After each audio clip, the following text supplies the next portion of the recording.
the way actin is set up, it's attached to one Z line. I'll draw another one.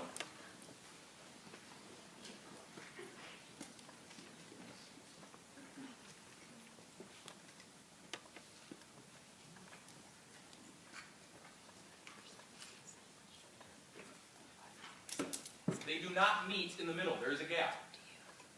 So one actin protein extends about this far into the sarcomere. The other one is attached to the other Z line and extends about as far, but they are not attached to one another within a sarcomere. Enough? Now, there are several actin proteins attached to the Z line.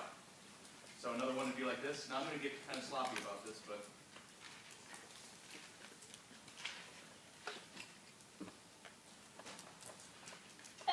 there's another actin protein. Another one.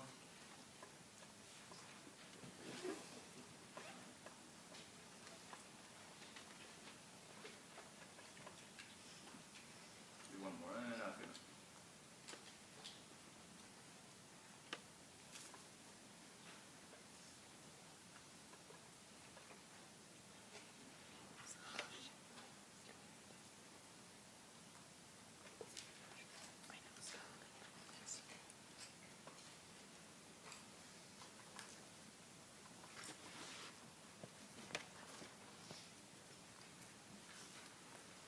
So I've got actin on there several places.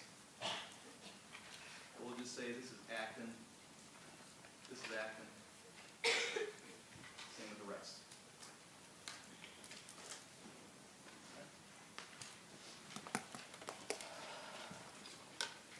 Okay. What was the next one I had on there? Myosin. Myosin is another protein. It is not associated with actin, at least not the way I'm going to draw it. Not in a state of muscle relaxation. So here's what I mean. A different protein, so a different stretch, a sequence of amino acids that gets put together, it's going to look like this. I'm going to think of this as kind of, I'm a very simple thinking person, I'm going to think of this as like a long golf club. Here's the head of the golf club, like right there. That is one myosin protein. It's found between the two actins within a sarcomere.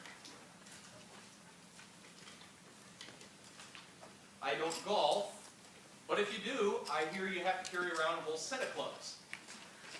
Same thing here. If I put another one in here, another club, with the head pointing that way, there's another myosin protein lying side by side.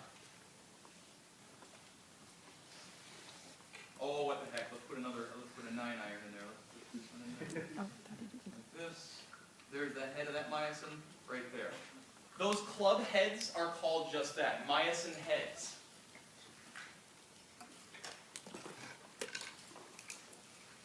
So far, so good.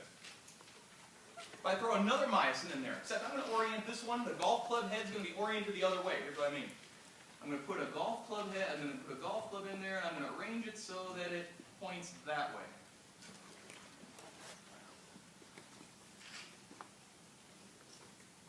Again.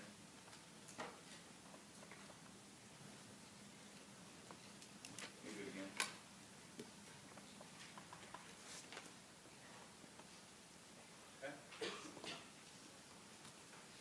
So what do I got there? 6 myosin proteins.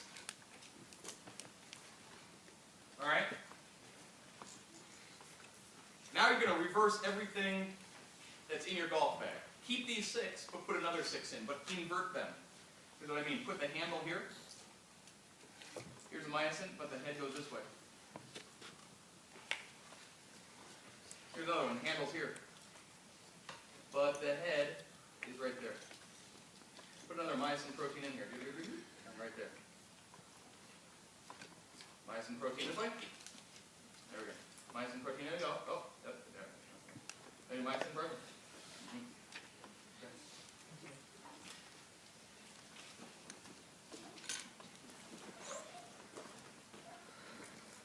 That's how myosin is oriented within the sarcomere. Now that's one set of myosin proteins. Now I could do this, but I'm going to get sloppy at this. And I'm just going to do this like this. sitting between this. So this is going to be a bunch of myosin, bunch of myosin, bunch of myosin like this. And then you're going to have golf club heads like this, myosin head like that, myosin head, myosin head, myosin, myosin.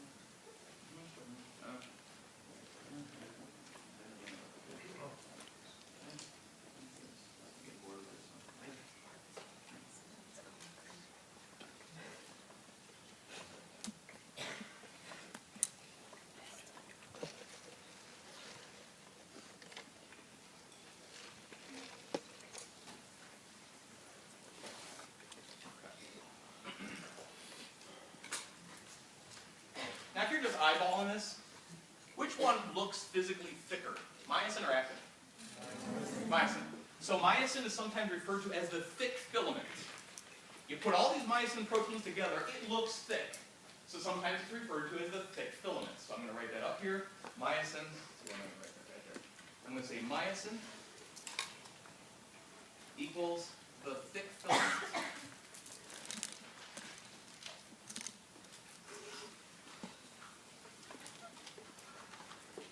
If you look at actin, comparatively, actin is only like 2 protein chains long of thick. That's pretty thin compared to myosin. So actin is going to be called the thin filament.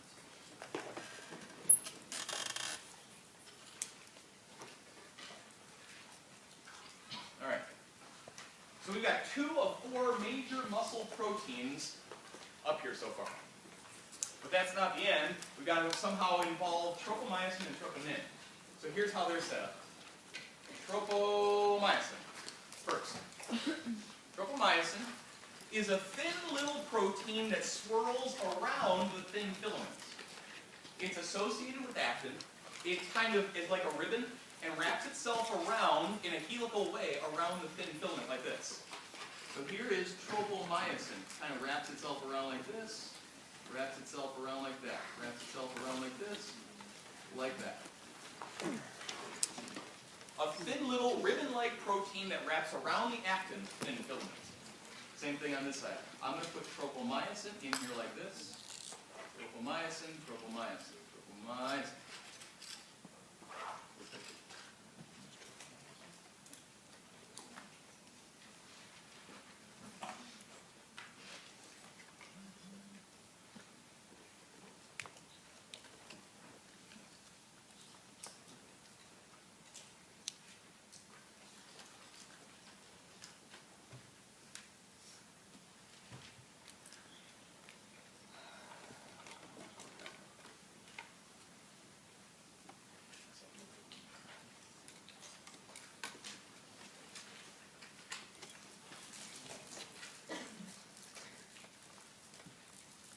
Tropomyosin is in green.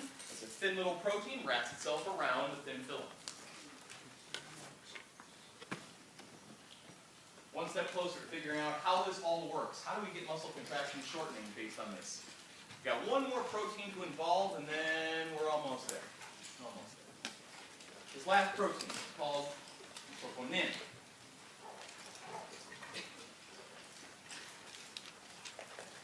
Troponin. Little tiny protein that has a special shape to it that will bind to something particular. It has like an active site, it has a binding site to it that would fit a particular element, but we're going to get to that in just a minute. And it is found on the tropomyosin. So on this little ribbon, I'm going to put a little dot, a red dot right there, that represents this little tiny attached protein called troponin. So this little guy right there is troponin. Now I'm going to scatter this along the length of that tropomyosin. Just randomly scatter this protein called troponin along the length of the green that I drew earlier, right there, right there. So I'm just going to scatter you. I didn't get the idea. A little protein associated with the tropomyosin, randomly scattered on it. Has a special job we'll get to eventually, so you get the idea here. We've got some binding site troponins. There. Okay, here you go. Okay.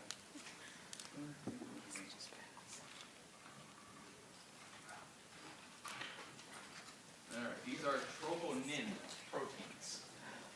associated with a little tiny little ribbon tropomyosin.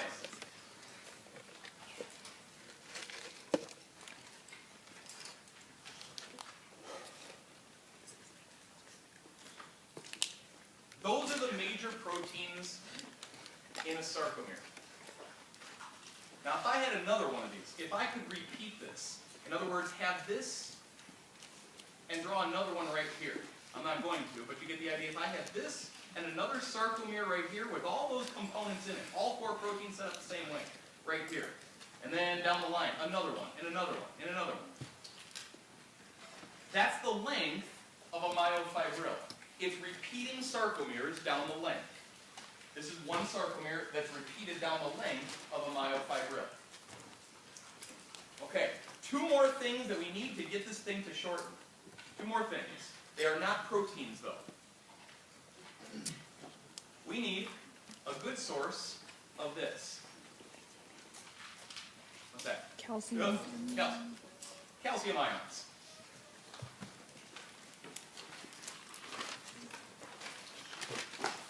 We need a good source of calcium ions. Calcium ions.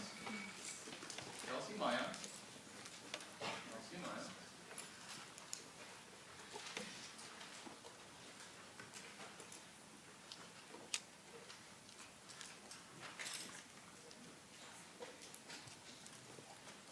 But notice that I have not put those calcium ions into the sarcomere yet. I need a source of calcium ions, and you'll see why in just a minute. Okay, so you need 4 major proteins. You need calcium ions. And there's one final thing that skeletal muscle cells have a lot of in terms of organelles. Mitochondria. In mitochondria, you know, if you supply your mitochondria with both sugar and oxygen, it'll go through oxidative phosphorylation, it'll make lots of ATP. ATP is my energy source. So I'm going to need some ATP supplied by the mitochondria. All right, you got all the players involved here. Calcium ions, ATP, and then 4 proteins set up in a particular way within 2 Z lines of the sarcomere.